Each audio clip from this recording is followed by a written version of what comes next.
Hi friends, நம்ம இப்போ பார்க்க போகிறது ஐசிசி சிலபஸில் ரிஃப்ளெக்ஷன் ஒரு சின்ன ஸ்டோரியோட ஸ்டார்ட் பண்ணலாம்.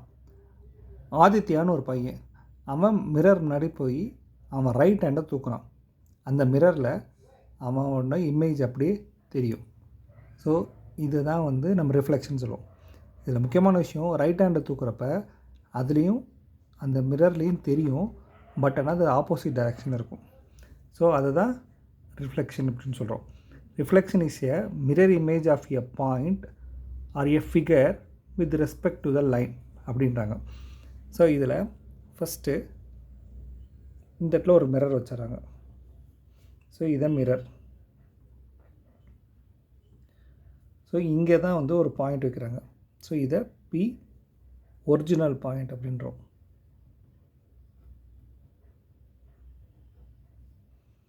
ஸோ இந்த மிரரில் இங்கே படுறப்ப என்னாகும், இது அப்படியே இந்த சைடு ரிஃப்ளெக்ட் ஆகிறத பி டேஷ் அப்படின்னும், இதை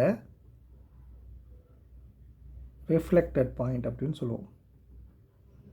ஓகேவா?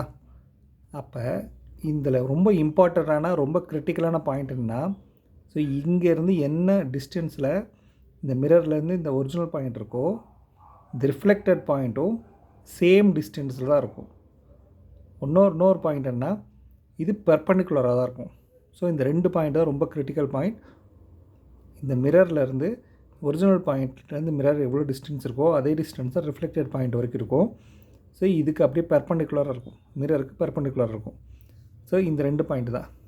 இந்த லைனை என்ன சொல்லுவோம் அப்படின்னா ரிஃப்ளெக்ஷன் லைன் அப்படின்னு சொல்லுவோம்.